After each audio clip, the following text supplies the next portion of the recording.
Hey guys. Hey guys. So, do you all know it's Saturday and you all know why I'm here? Goodness. It's like I got an itch back here that I can't seem to scratch. Much better. Ah. But yeah, it's Saturday, so you know exactly what that means, and means it's wrestling week in review live stream. If anybody, like I've said before, if anybody that comes in to watch, if you want to leave a like, feel free to do so. It's not required, but I would very much appreciate it. And also, if there's anybody that comes in here that maybe hasn't been to my live streams before, or that would that would like to be a mod, just say yes, and I will make you one. And I will make you one. I'm not modding every single person that comes in here. I'm only modding the few people that I can trust. And I know there were some people, and I know there were even some people that that subscribe to me that have never even been on one of my live streams. So if there's anybody here that wants to be a mod, because I also am doing something where I'm letting the moderators on my channel put the links to their channel up in the chat so they can use. Why would I? Why would I hack up tomorrow? Because it's stupid anyways. It's stupid anyways, but here you go, put in timeout and then hidden. So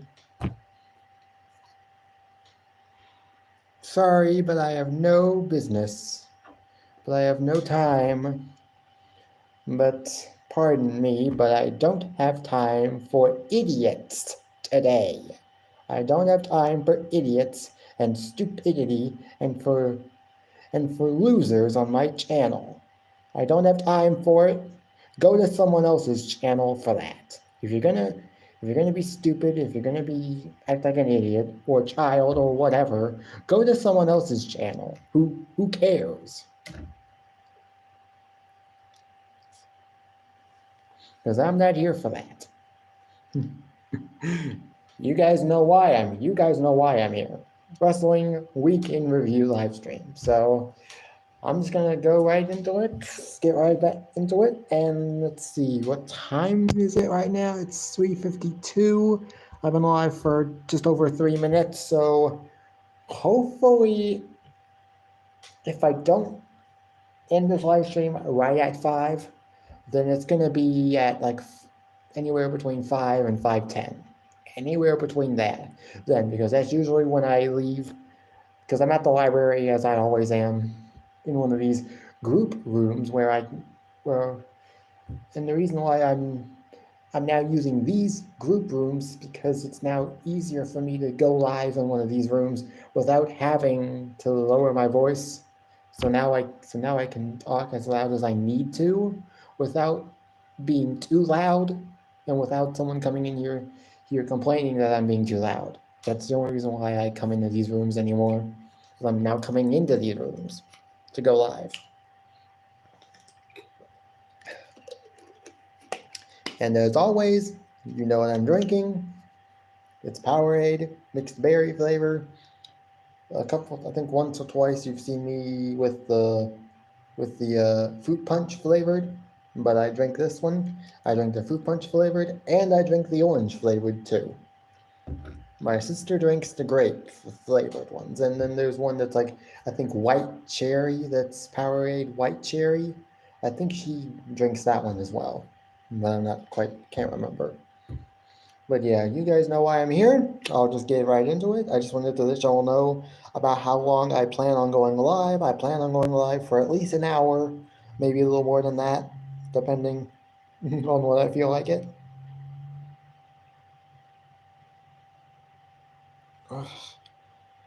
Wait, I recently did my hair. As you can see, I recently did my hair. got myself a haircut on this side, but I decided to just see what it would look like if I just kept my hair on this side. It looks okay, but I might have to fix it. But now that I'm gotten rid of some of the hair on my back, I'm now finding pimples that I need to be popped. I'm afraid they're gonna hurt when I try to. But yeah, let's just get into it because I'm gonna try. Oh, and also I'm playing. Also, I know I've been uploading videos. I've uploaded some videos, a few little short videos of me playing this game before, but I'm currently playing Sims 2, so I might upload another short video on that game soon. Soon of me playing it. Hopefully once I'm done. Maybe once I'm done with this live stream, I'll just do a little short video before I leave. And then I'll upload it to YouTube as soon as I get home. Or at least as soon as I can. But yeah, let's just get into it. Let's see. It's Monday Night Raw. Monday Night Raw. It's not like it's been anything special. But one of the matches that I saw that I thought was one of the best matches of the entire night was a 2 out of 3. Not the real Matt choice. Matt would never say something like that. You can go to, wherever you need to go. But let's see. Yeah, But yeah, one of the best matches I saw on this Monday Night Raw this week was a 2 out of 3 falls match between Ivar and Kofi Kingston. Like, I don't know what happened. I know that it was originally supposed to be a tag team match between the New Day and the Viking Raiders, and then I can't remember. It's one of them got sick, was not medically cleared.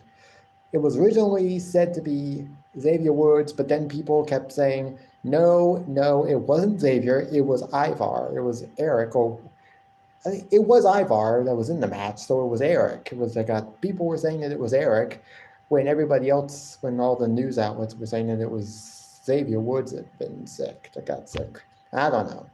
I am a subscriber to Xavier Woods Up Down Down channel, and I see him, and I watch every single one of his Battle of the Brands episode of My GM mode for 2K23 every Saturday, every Thursday. So, I don't know. But hey, that 2 out of 3 falls match was probably the best match of that night between. I can't even remember which two were in the match.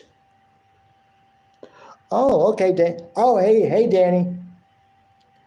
Yeah, if I can, I'll try to come on if I can.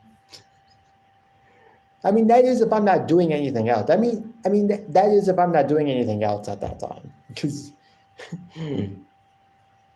usually at night, what I'm doing at night is almost one of maybe like 3 things.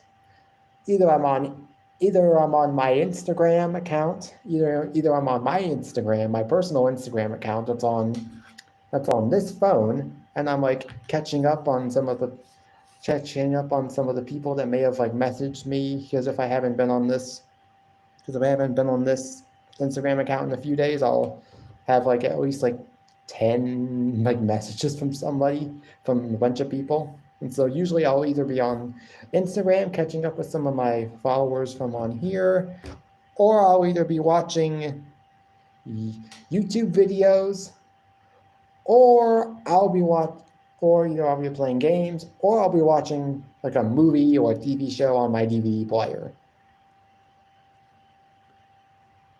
Yeah, I know. I haven't. Oh, hey Cameron, if anybody, oh, And Danny, like I've said before, like I've been saying now for the last couple of days, and Cameron, if you want to put the links, if you want to put the link to your channels in the chat, feel free to do so. Just want to see if some of you guys can maybe get some more subscribers. Because I know, because right now I have like 280. On this particular channel, I have 280 subscribers. So let's see if we can, because I want to see if I can get some of you guys some more subscribers. I mean, not everybody is going to be interested in some of the stuff that you put out, Danny, but hey, you never know. I mean, you have like at least 10 channels. At least 10 channels that I know of. That I am aware of. You could have more that I don't know about, that I don't even know about.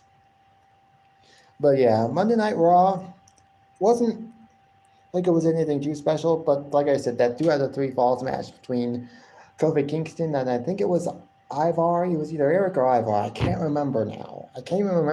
But still, it was probably one of the best matches of the night.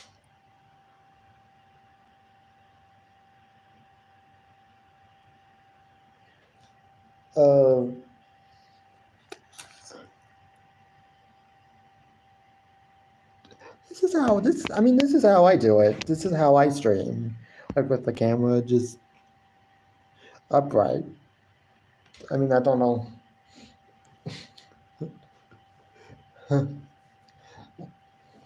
But I mean, maybe one day I'll experiment doing it the other way. So, but hey, when I go live for my like gaming live streams, that's exactly how I have to do it. That's how I do it most of the time. Because most of the time I'm playing games where I have to have the phone sideways.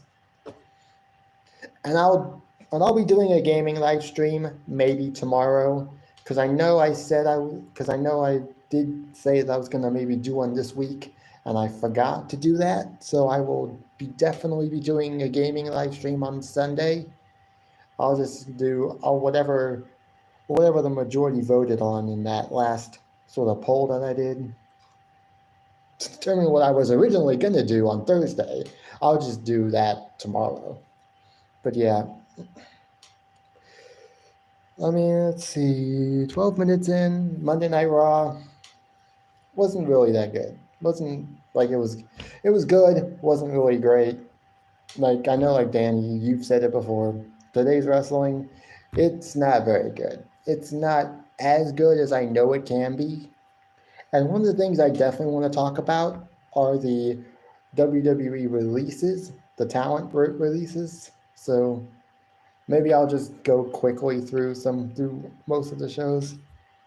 Yeah, there's Cameron's channel. If anybody that comes in here that maybe doesn't already know him, I can vouch for most everybody that's in here that's like a mod. I can vouch for because they've either been to my channel because I either know them because they're friends of mine, or I know them from other people's channels, and they've become friends of mine. Well, that's basically just everybody that's subscribed to me at this point that comes on to my live streams, because almost everybody here I know from someone else's live stream. It's not like I knew them from somewhere else.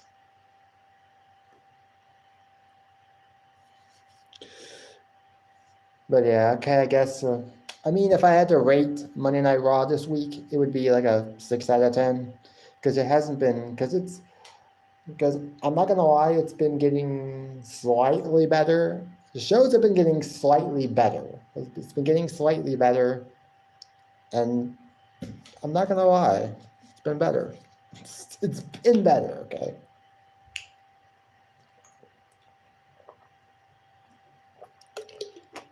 There wasn't like really that much else on Monday Night Raw that really captured my eye, except for Natalya taking on Becky Lynch for the NXT Women's Championship and her little pre-match promo on Becky. I thought that was actually pretty interesting, because if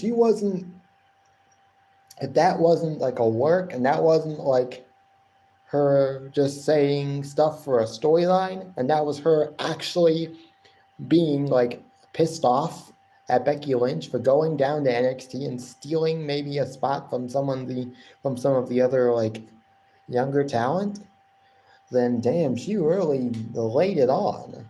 Like she basically said that Becky Lynch stole that title basically from some of the younger superstars, and she stole the opportunity that those younger superstars have been wanting. And from what I have heard, and from what I have found out, Natalya wasn't actually Becky's choice to be in that match. It was actually Tegan Nox. Becky Lynch had actually asked for Tegan Nox to be in there to be the one to challenge her for the title, but apparently WWE decided that since Tegan Nox hasn't been on TV hardly ever, that there's no reason for them to give her a title shot. Yeah, right. I think part of it may have had to. I think some of it may have had to do with the fact that she just hasn't been on TV, but I think the other part is just that they don't care about her. They don't care. Because if they cared about Tegan Nox, they would have actually been having her on TV more often, and instead of on Main Event, which is where she probably is, having matches that people just couldn't care about. Most of the women's division on Raw consists of mainly Raquel Rodriguez, Rhea Ripley, Zoe Stark, Shayna Baszler, now Nia Jax, Chelsea Green, Piper Niven, and Rhea and Becky Lynch, and that's a great group of women. But there's a couple more. But there's like so much more. There's like Xia Li, Tegan Nox, like I said, Candice LeRae, Nikki Cross, and even Katana Chance and Kane Carter, and even Indy Hartwell. Excuse me, I just burped. There's a lot more women that need to be. I mean, if we're gonna have a women's tag team division in WWE right now, Zoe Stark and Shayna Baszler seem like they could be a good tag team. Even though, yes, they should probably be in singles competition right now, chasing the women's title. But I think right now, they might not have much for Shayna to do in a singles, as far as a singles push is concerned. So getting a tag team run with Zoe Stark could be helps her, because I mean, at least Zoe Stark is better. Zoe Stark is better than Ronda Rousey, because her tag team with Ronda Rousey really didn't do much of anything for the women's tag team division. So maybe pairing her with Zoe Stark might be actually a better decision. And then you've got Katana Chance and Kane Carter, who aren't doing anything. They've had maybe 2 matches since joining the main roster, and they should be going after those women's tag team titles. And then you've got Candice LeRae and Indy Hartwell, who could very much be a tag team. Because they're best friends. I mean, they were part of probably one of NXT's best factions during like the pandemic era, like the Way. So it's like, come on, you've got all these women and you're not using them, mainly because you just don't care. Yes, part of it is that they're not being used, and most of the reason why they're just not being shown on television as much is because they just don't care. You can say what you want, but that is the reason. And that's the only reason you can give me that would make much sense to me and to about anybody else. But that's all I have to say about, I guess that's really all I have to say about Monday Night Raw. There was just a bunch of matches. Next week, this upcoming Monday, we're going to get a rematch from Payback. It's KO and Sami Zayn versus Judgment Day. I do not think Sami Zayn and Kevin Owens will win the titles back. I just don't think it's possible. I just don't think that Damian Priest and Finn Balor need to lose those titles just yet. Maybe let them have like a good solid 2-3 months, maybe 4 months, reign with the titles, and then drop them to a deserving tag team. Who knows? I don't know. But that's about it. Again, if I had to rate Monday Night Raw this week, it would have been like a 6 out of 10. Now on to NXT. NXT, like I've said this before, and I'll say it again. For me, NXT has actually been somewhat better than most of the other shows. I know there are some people that might say, no, that's not true. NXT is not better than most of the other shows. But right now, back when Monday Night Raw was like total dog poo, and SmackDown wasn't really that much better. Yes, it was one of the better shows. It was one of the better shows of the week. But now it's basically just as good as what Monday Night Raw is doing or what Friday Night SmackDown is doing, if not maybe just not as good. But it's always still pretty decent. Look, NXT right now is watchable. It's not like it's great, like it's blowing my mind or blowing the minds of just about every other wrestling fan out there, but it's at least decent and watchable. We continued the Heritage Cup with Heritage Cup Invitational Tournament with Tyler Bate versus Butch / Pete Dunne. I've seen that match now. I've actually seen their match from NXT TakeOver Chicago. I think it was NXT TakeOver Chicago 2017, and that was a pretty decent match. I'm wishing that match had gone on longer, like maybe like 20 minutes or so, but it lasted like 16 minutes or so, and it was a great match. And this week's NXT, it was a great match this week. Tyler Bate is one of those wrestlers that just cannot have a bad match. There's just never going to be a bad match with this guy. He can work well with just about anybody. I've said this before. I've seen his match with Gunther / Walter at NXT UK TakeOver Cardiff in 2019. I've seen that match. It's great. It went probably 40 minutes, maybe more. I don't know exactly how long the match went for, but it was a great match, and it could have easily been match of the year. Probably what wasn't, but it probably should have been. But yeah. Also, another thing that I'm actually interested in seeing where this goes is we're seeing a bit of a heel turn. I'm guessing it's a heel turn from Thea Hale, I guess you could say the former cheerleader, I guess, for the Chase U. Yes, the girl with the obnoxious amount of energy, with the crazy amount of energy, who had the horn and just who had like the megaphone and always had like crazy amounts of energy. That Thea Hale. It looks like she's turning heel with the JC Jane, and I'm actually interested to see how that goes. Because I don't know if it's going to turn to if it's going to end up like her being like heel permanently, or whether she's going to eventually turn back into a babyface, which I don't know. But yeah, it's interesting.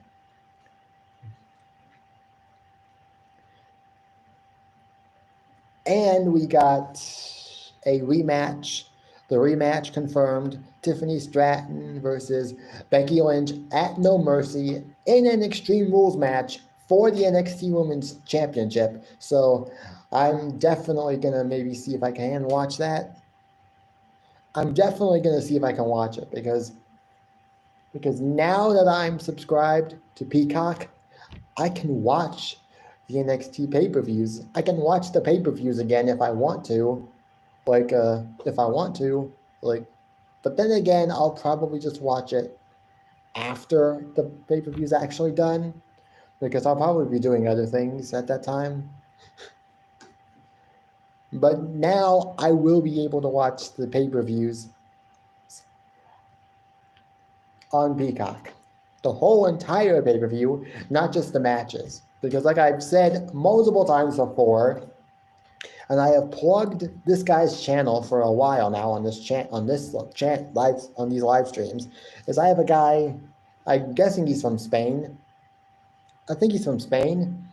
It's called WWE Matches. He uploads daily. He uploads on like Tuesdays, Thursdays, and on Saturdays. And then basically every other day in between, he's probably uploading. And recently, what he started doing recently on his channel is he has actually started uploading old matches from Raw and SmackDown, and I don't know if he's done any NXT matches, but I actually might see if he's interested in uploading some old NXT matches, but that's what he uploads onto his channel. It's just, what he uploads now currently on like Tuesdays, Thursdays, and Saturdays are the matches from this week's Raw, NXT, and SmackDown. But also he uploads pay-per-views, which is the WWE pay-per-views, to a website called Tokyo Video. And there's a link in his About section to Tokyo Video, WWE, and AEW, because he also uploads the AEW pay-per-view matches too, as well as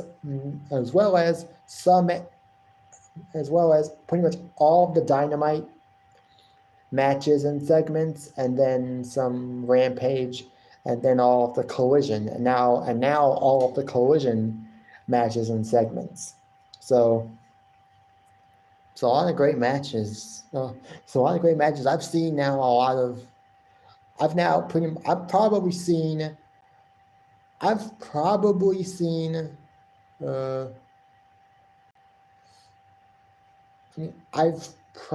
seen Hangman Adam Page and Kenny Omega versus the Young Bucks at AEW Revolution 2020. I've probably seen that match now like 5 or 6 times. It's so good. It's such a good match.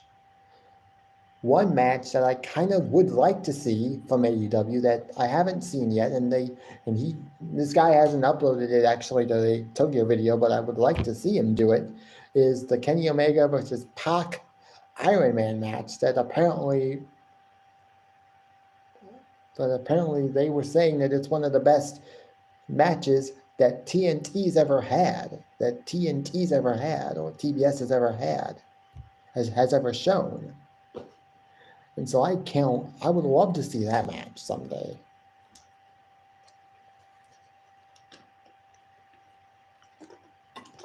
But yeah, I mean, NXT has been good. It's been consistently good. Let's see. I don't know what's going to happen with Dominic Mysterio at No Mercy, because as we all know by now, Mustafa Ali was released this week, and he was supposed to face Dominic at No Mercy, and I'm almost certain that he was probably going to win the match. He was probably going to win the match, even, and win the title. But I don't know what's going to happen now. I mean, Dominic Mysterio is supposed to face Dragon Lee this upcoming Monday for the North American title, and that actually could be where they take the title off of Dominic. I mean, I don't know. I don't know when it'll happen, but it'll probably happen someday.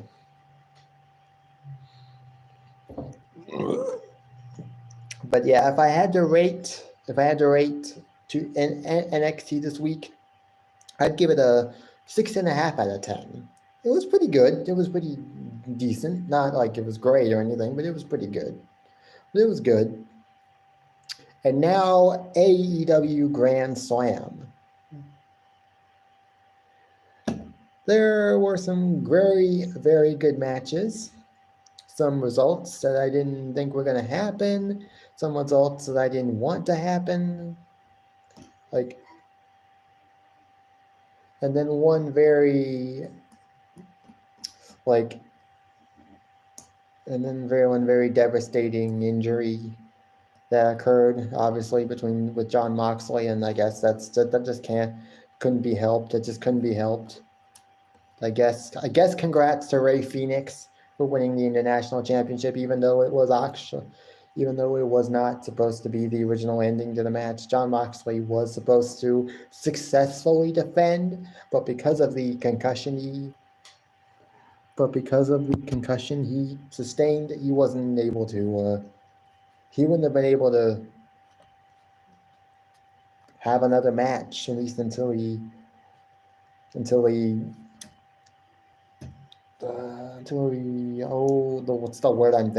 cleared concussion protocol. So he decided to just take the title off of him and give it to Rey Fenix. I mean, Rey Fenix is good, don't get me wrong, but I didn't really want him to win the title. But then knowing that Jon Moxley got hurt, it's kind of like, I see why they decided to just do it that way. But it's not what I wanted to have happen. The first match was Eddie Kingston versus Claudio Castagnoli it was title versus title, so both of them were putting their titles on the line. So whoever won this match, whoever won the match was gonna walk out as double champion. And Eddie Kingston won the match. It was actually a pretty decent match. I haven't quite seen it yet, but I haven't seen the whole match, but I've seen the highlights. It was pretty good. And Eddie Kingston won, which, I mean, I don't know if I really I like Eddie Kingston, but I don't know if I actually wanted him to win this match more than I wanted Claudio to win. But that's just my opinion. Y'all may think that Eddie deserved that moment in New York, but I don't know if he did. They got Saraya versus Toni Storm for the AEW Women's Championship. That match was actually better than I thought it was going to be. I didn't know how good the match was going to be, but it ended up being a great match.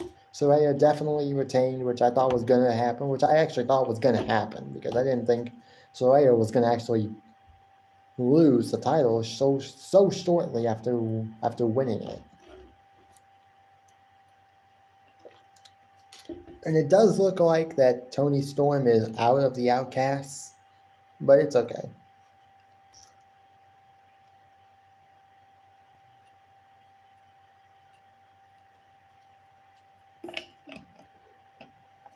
I mean, Toni Storm might be out of the Outcasts, but that's okay, because when Mercedes Moné eventually goes to AEW, and it's basically a given at this point, it's just that she's still injured, and so they've been waiting for her to get medically cleared, and then they'll debut her. But it's basically a done deal by now. She's going to AEW. It's just she needs to get medically cleared, and then they can debut her, and then maybe she joins.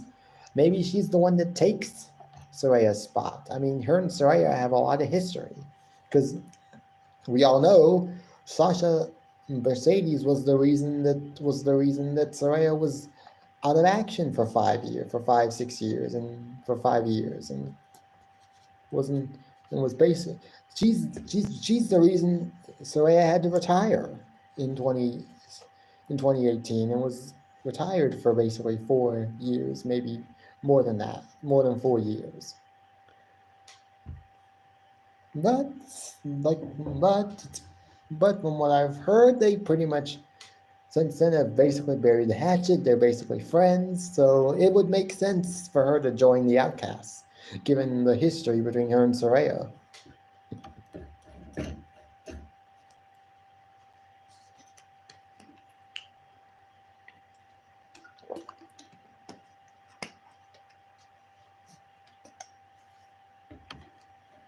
Let's see, we also got Sammy Guevara versus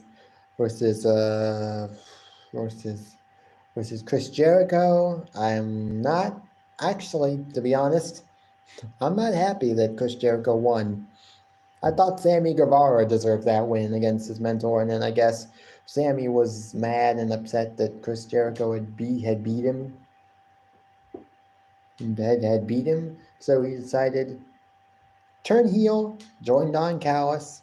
I'm not mad at that. I'm not mad at that. He gives, I mean, I don't know. I mean, if anything, I feel like Sammy Guevara deserves a singles push on his own.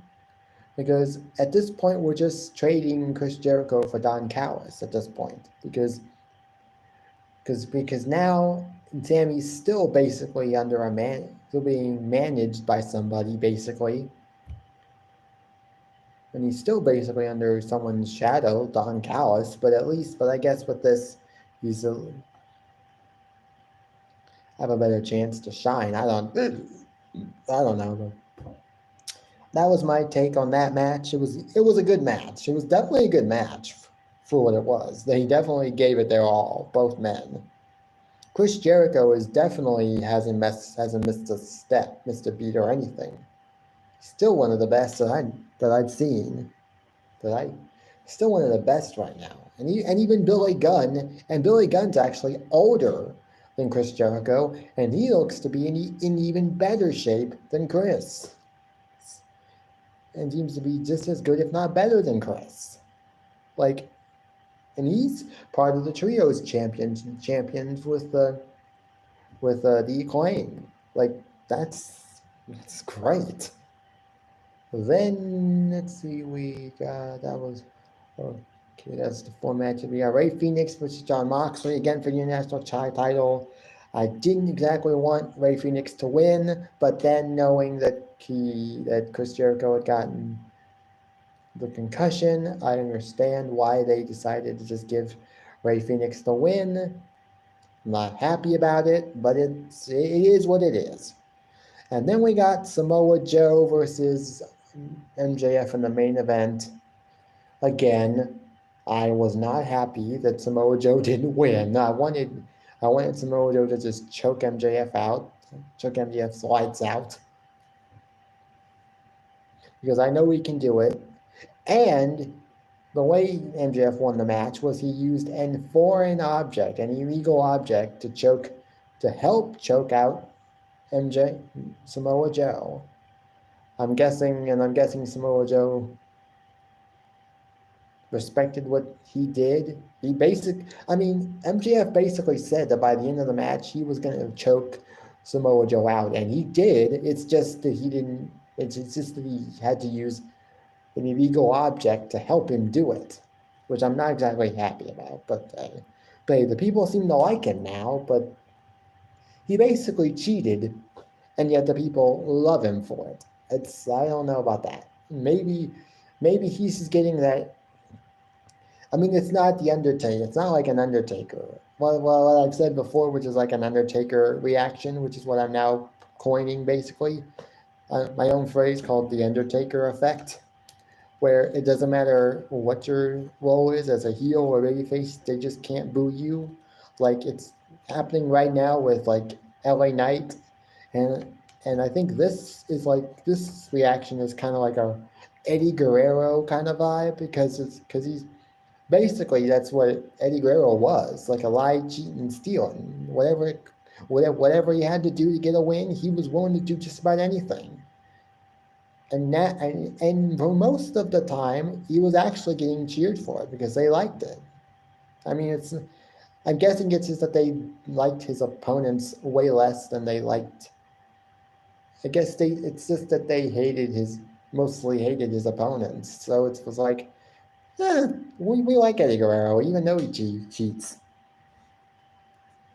So that may be what so now that I've coined the Undertaker effect, now I'm going to just say the Eddie Guerrero effect. Like a guy that just lies, that just cheats and steals victories, but the crowd just seems to just love him for it. I don't know. If I had to rate AEW Dynamite Grand Slam this week, it would be like an 8 out of 10 because I saw last year's. I didn't actually go, obviously, I can't, but I saw last year's, the matches and stuff, and it was pretty darn good. It was pretty darn good. And last year, I think I gave it like an 8. I would have given it like an 8 out of 10. Last year's, I would have given it an 8 out of 10 too, because it was pretty darn good. And then this year, it was pretty good too. I'm not gonna lie. I'm not gonna lie. Okay.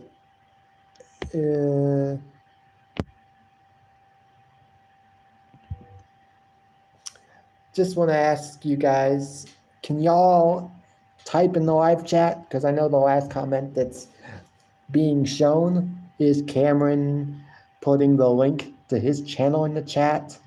So if there's anybody, so if for some reason you can't type a live chat, if it's saying on your end that the live chat is disabled, I don't know how to help you because I haven't seen anybody else leave a comment since Cameron's last comment. But that could also just be that you're just watching the live stream and not really commenting. But I am able to see your comments. I just don't know. And now let's get on to Friday Night SmackDown. I do not cover Impact, even though Impact did have its like 1000th episode, and we got that huge knockouts tag team with like Awesome Kong, Mickie James, Trinity, and Jordynne Grace. And I can't remember if there was anybody else on that team. And then we got Basic versus Deonna Purrazzo, Tasha Steele, I guess, and the Beautiful People. I can't remember. There was like, I guess there was like 5. Oh, Gail Kim as well. We got Gail Kim, Jordynne Grace, Mickie James, Trinity Awesome Kong versus the Beautiful People, Giselle Shaw, Tasha Steele, and Deonna Purrazzo. That was a great match from what I heard. It was a great match.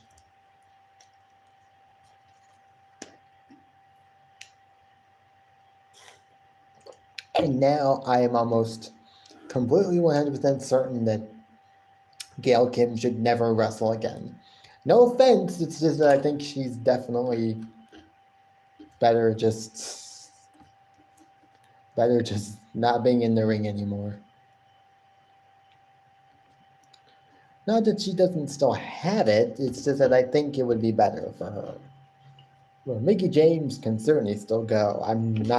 I don't know when she's going to officially retire, but when she does, she needs to go over to WWE and go into the Hall of Fame, whether it's this year, whether it's next year in 2024, or whenever it happens. It needs to happen. Now, Friday Night SmackDown, I watched it last night, and it was actually pretty decent. I was worried that this week's Friday Night SmackDown would not be as good as last week's because we got The Rock returning, Pat McAfee, we got John Cena, all 3 of them basically on the same show. We got some good matches. We got some good segments last week. I was worried that we weren't going to get as much, we weren't going to get nearly, last night's show was not going to be nearly as good as last week's. And while it wasn't, it still was pretty darn good. I mean, last week I would have given SmackDown like a 7.5 out of 10 because it was pretty darn good.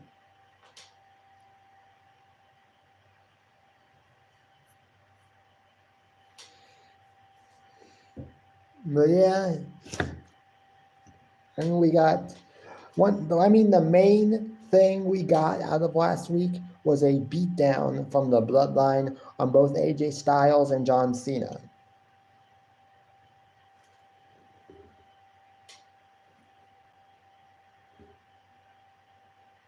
Now from what I've heard, originally LA Knight was supposed to be the one to save John Cena in the main event segment, and that was going to be the tag team, LA Knight versus John Cena versus the Bloodline, which would make a little bit of sense because LA Knight has been shown in a few segments with Paul Heyman recently, and he's been sort of calling out, and he recently called out all the champions, including Roman Reigns, which to me sounds a bit suspicious. I don't know if it's going to lead to anything for LA Knight, but I don't know. But yeah, LA Knight was supposed to be the one to save John Cena last night, but apparently he contracted COVID, or it was at least a medical issue. I don't know what it is, but a lot of people are now saying it was COVID. So I'm like, oh, I'm hoping he's okay. I'm hoping he's okay. And maybe we save the save for another time, and we get hopefully before Fastlane, because it does look like we're going to get this tag team match. John Cena and a mystery partner, basically a mystery partner, versus Solo Sikoa and Jimmy Uso, because it does not look like AJ Styles is going to be back until after Fastlane, because it does look like they're going with they may be going with AJ Styles versus Roman Reigns for the Undisputed Tag World Championship, which AJ Styles and Roman Reigns have had some great matches during their careers here in WWE. So far, all the times that they've wrestled one-on-one, it's been great.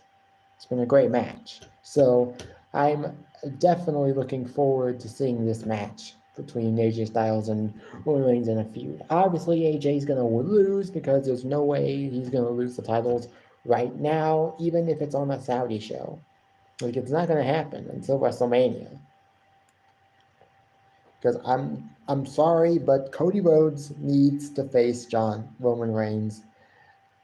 And it's going to happen. It has to happen. It needs to happen. I don't care what anybody else says. I don't care if there's someone out there that says, Cody Rhodes will never finish the story. Cody Rhodes is a jobber for life.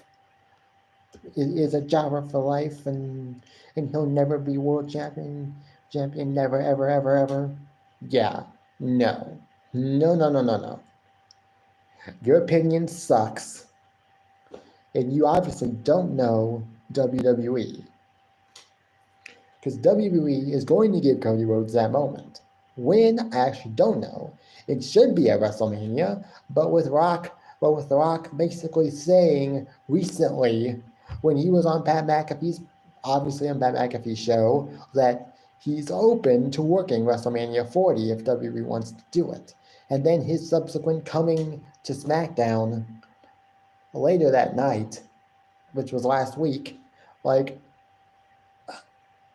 it's giving me the impression that that's the way they're gonna go, and it's not gonna. I mean, it might not even be a bad match. It might be a good match, but do we need it? I don't think so. But again, that's just me.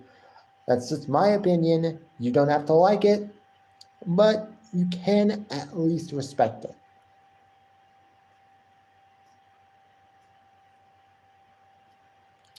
But yeah, we got a tag team match between the Brawling Brutes and Grayson Waller and Austin Theory, and I like this new tag team of Grayson Waller and Austin Theory. Basically undefeated so far in tag team action at 2-0. It's actually a pretty decent tag team. You've got two people with big egos teaming up together to basically take on the lifeless jobbers and the big face jobbers of the tag team division. And it's great. And it's a good tag team. We got a women's title match, women's world championship match, a women's championship match between Io Sky and Asuka, which was a great match. Went almost 20 minutes, and it was definitely deserving of that slot. It was definitely a deserving match to be on SmackDown. And I know there are some of you out there that might say, oh, the match was no good. Yeah, right. You obviously don't watch wrestling enough to know what a good match is and what a bad match is.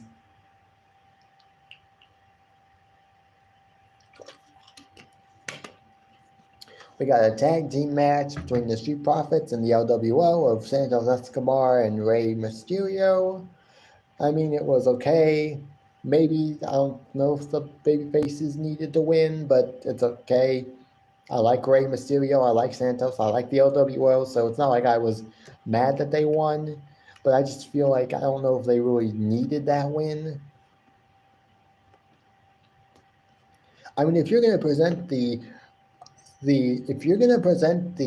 Street Profits as unstoppable, like monster heels, as like a credible threat in the heel division, in the heel department, then you can't be having them lose every single match. Then they need to be winning more matches than they're losing. Even if they look strong in defeat, it doesn't matter. They need to start winning matches, and they need to start. And I like what what Bobby Lashley said afterwards when we got a, because then after the match, eventually, sometime later, we got a backstage segment with Bobby Lashley and the Street Profits, where Bobby Lashley basically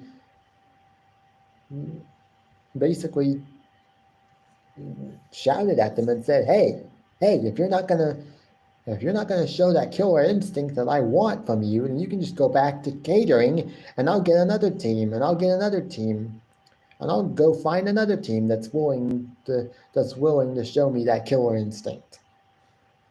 What this leads to, I don't know. Maybe this just leads to the Street Profits just doing what he says and just doing that, showing him that killer instinct that they need, that I think they need in order to succeed as heels, because you can't be a heel and then one moment show mercy to somebody and say like, I don't know if I want to actually beat you up. Like, you're a heel. That's what your job is to do, is to beat up on the baby faces.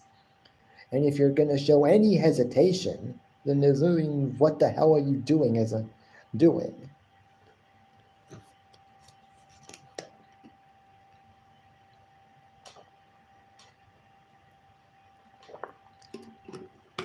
And then obviously in the main event, we saw the post-match, the beatdown of AJ Styles and John Cena. Hopefully, and LA Knight more than likely is the guy to tag team with John Cena at Fastlane. Hopefully it happens. I mean, I was even thinking that The Rock was going to come out, which I thought would have been interesting, considering the bloodline and all, it being the bloodline and all. It would have been an interesting twist to have The Rock come out and save John Cena, but I don't think Rock's actually gonna wrestle. But hey, we'll see what happens in the coming weeks. I'll be watching it on Friday Night SmackDown, so I'll be watching it. And now, if I had to rate this week's Friday Night SmackDown, last night's, I'll give it a 6.5. Last week it was like a 7.5. This week it's like a 6.5. Because it was good, but it just wasn't as good as last week's. But it wasn't bad, which actually was good. So far this week, AEW Dynamite was the best show. I mean, maybe the attendance numbers may not have been as good, but I don't know why people want to harp on that. I don't really know why people want to focus on that, want to focus on AEW's low attendance numbers. Like, why are you focusing on that? Like, you guys have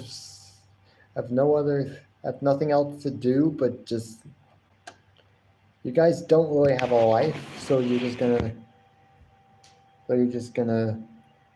berate the AEW for their low attendance numbers, and that's the reason why they're doing bad.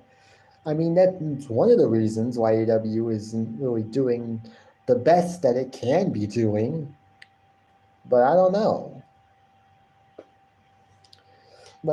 And now I'm going to be talking about all of the released superstars for a short period of time before I officially end this live stream. Starting with Mustafa Ali. This was one of the few that actually came as quite of a shock, because he was currently embroiled in a program with Dominic Mysterio and was set to have a match at No Mercy for the NXT North American Championship, which I'm almost certain that he would have won, although I'm not completely sure. Okay, Danny, bye. See you, I guess, tonight, if I can.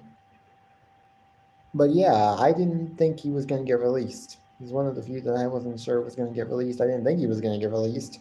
I mean, up until now, we were only told that releases were coming from like departments and in like staff.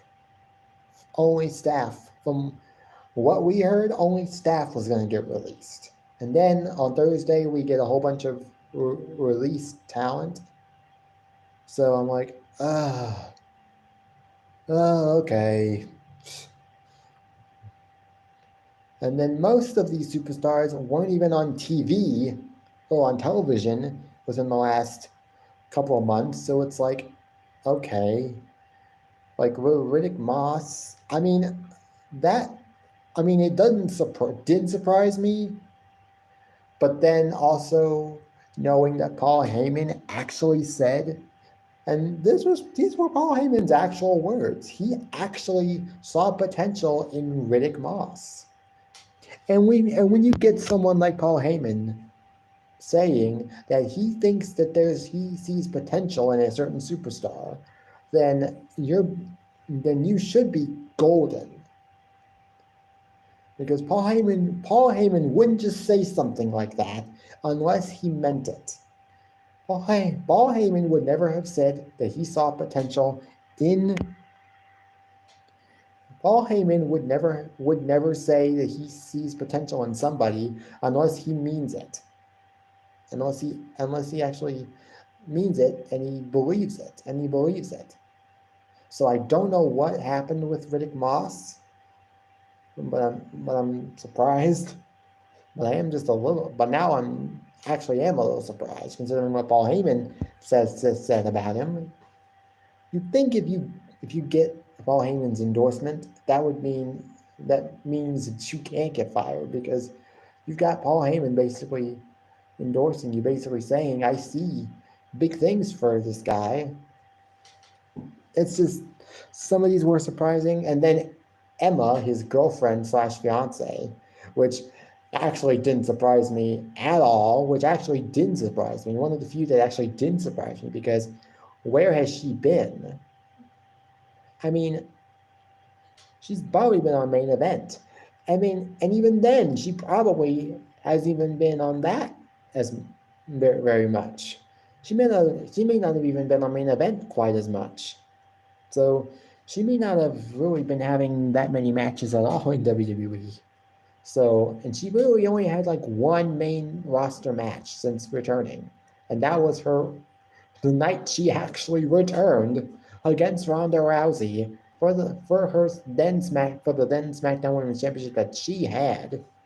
Like, oh gosh, like they totally dropped the ball with her. I mean, I didn't think she was really ever going to be like a main event player, but at least she could have been in the tag team. They could have had her in the tag team division with someone. They could have paired her up with someone, built a story around it. But then again, knowing WWE, they can't book their women's division right, hardly ever. So how are they going to book their women's tag team division any better? Would you think they're going to actually build their women's tag team division any better? But yeah, they got rid of Rick Boogs, which was also maybe a bit surprising, because he had a great physique, he had a good power move set, and was really charismatic. And fans really seemed to like him, but I guess WWE didn't like him, so they were like, we'll just check you. But yeah, he also hasn't been on TV in months. Like all of these superstars, with the exception of Ali, were on television as of late. And Dana Brooke, who was one of the NXT signee, who was one of the NXT releases, she's been on TV recently. She's been sort of, I guess, mentoring the young, I guess, Kaylani Jordan. But she was also just starting to show a more aggressive side to her. Maybe not total heelish, maybe not total heel, but was definitely starting to show what Bianca has been showing as of late. Showing when she lost the title, she started not acting heelish, but was just acting more aggressive. And I think that maybe what she needed, that may have been what she needed, was just a heel turn. Just be like, fuck the fans, fuck everybody, I'm just gonna do what I want to do. And then Dolph Ziggler was released. I'm like, well, they dropped the ball with that one, because even though he was never on TV, he can always have a good match with somebody. I don't think Dolph Ziggler is capable of having a bad match with anybody. I don't think he's capable of having a bad match. Some people just may not like Dolph Ziggler, but I like him. Shelton Benjamin, which was released, didn't really surprise me that much. I'm surprised they didn't release Cedric Alexander too, surprised they didn't release Cedric Alexander as well as just Shelton Benjamin, because what exactly is Cedric Alexander going to do right now in WWE? What's he going to do? Probably about the same as what Shelton Benjamin was doing. Nothing, if anything at all. Because I don't see them giving him a singles push at all. Even though he's a great wrestler, they're not going to give him a singles push. I'm just guaranteeing it right now. He's going to get released, I'm sure, at some point. Because he's clearly not high up on WWE's priority food chain. Priority food chain.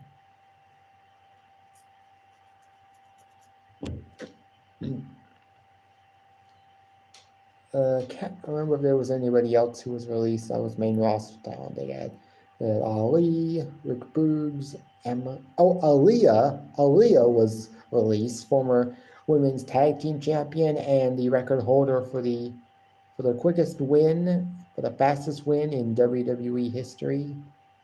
Because I'm pretty sure that was it. Aaliyah, like 3:16, 3 minutes and 30 seconds, like 3.16 seconds. I'm guessing that's what it was, because I think it was Aaliyah 3:16. kind of like a homage, or like a play on Stone Cold Steve Austin's Austin 3:16. I don't know if that's if that was just her paying homage to Stone Cold Steve Austin, but that's what it was. It was just coincidence that the match, that was the amount of time it took for her to beat Natalya. It was 3.16 seconds. So, but yeah. And then as far as the NXT talent, Yulisa Lyon, I don't know who I've seen her before in some NXT matches. She was actually on the Great American Bash kickoff show, teaming up with Dragon Lee, I think, and Nathan Frazier, maybe. I can't remember who it was that she actually. I know it was Dragon Lee, but I can't remember who the fourth guy was. But they were teaming up, I think, against like Schism, I think. I can't remember who they teamed up with against. But it was her, for Valentina Feroz and Dragon Lee, and I think a fourth guy versus I think it might have been Schism, but I don't remember. They also released Mace and Mansoor, or Mansoor and Marseille from the Maximum Male models, and yeah. Good riddance to them. Maybe they can go someplace else, have a gimmick change to where they're not models and divas and stuff. Because I think Mace could have been along with like T-Bar, could have been a good heel tag team. Could have been a good power kind of tag team, but obviously now T-Bar / Dijak is now in NXT, doing so much better than he was on the main roster. And now then you had Dabba-Kato, aka Commander Aziz, the guy who played Apollo Cruz's heavy / bodyguard basically on the main roster during his Nigerian Prince gimmick. He's now gone. You got Shanky, who's probably hasn't been seen from what I understood, the last time I remember hearing anything about Shanky, he was back in India. In India. So it doesn't surprise me at all that they released him, because where's he been? What's he been doing? Nothing. He's actually hasn't even been in the US. From what I know, from the last I heard, he was still in India. He, I guess, had gone back to India, and I'm surprised it took him this long to release him. I can't remember who else. They got rid of some like performance center sort of talent that had yet to really debut on NXT or on the main roster, wherever they were going to debut at. But nobody that I really knew. I can't remember if there was anybody else that was. They got, say, Dana Brooke, Dabba-Kato, Lisa Young.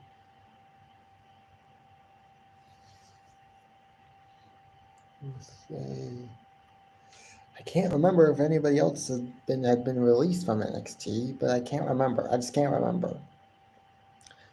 But yeah, I guess I can't wait to see where some of these people go. Like Shelton Benjamin could potentially go to Impact.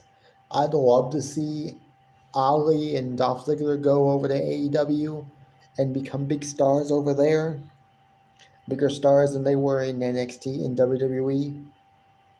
I mean, I'd like to see Dolph Ziggler go over to AEW mainly just to be with his brother. Because his brother, Ryan Nemeth, is in AEW as a Hollywood hunk, Ryan Nemeth. So it would make more sense than anything for him to go to AEW to be with his brother. I'd love to see Ali go to AEW, although I could see him going over to Impact as well. Oh, Ike Manjiro, who was in NXT, he's also been released from his contract. I could see him going over to New Japan, because that's probably where he started out before coming to WWE. He was probably in New Japan and one of those type of promotions, basically. So I could see him going over to Japan, competing in New Japan, basically, and doing great over there, because he's pretty good. But his little jacket time gimmick wasn't really doing him any favors. His little gimmick of him like wearing a jacket to the ring and wearing a jacket during his matches, and even using the jacket as like a weapon at times to do wrestling moves with. This is not my thing. Oh, wait, one more. Quincy Elliott. Good riddance. Apparently he was bad PR. He was not the best guy to work with. He had problems backstage. Glad he's gone. Did not like the gimmick at all. I mean, not that I'm not like a supporter of like trans and stuff like that, because anybody can be who they want to be. I'm not going to judge you for who you are, unless you have a good enough reason for me to want to hate you. I mean, unless you hate on me. If you hate on me, then yes, I'm going to hate on you. But if you don't, then there's no reason for me to do the same. But yeah, Quincy Elliott deserved to get fired. I'm sorry, but it just never really liked his character at all. Maybe if he gets like a character change and goes somewhere else, like Impact or AW, whoever he decides to go, if he ever decides to continue wrestling after this, I'm gonna be like, hopefully he does a gimmick change, gets a gimmick change, and he's not the same queer goof that he was in NXT. Well, guys, it's been over an hour and 10 minutes, and I am definitely going to end this live stream right now. And so I will see you guys later. I will more than likely be going live tomorrow for a gaming live stream, so be on the lookout for that. And I guess until next time, I will see you guys later. Bye, guys.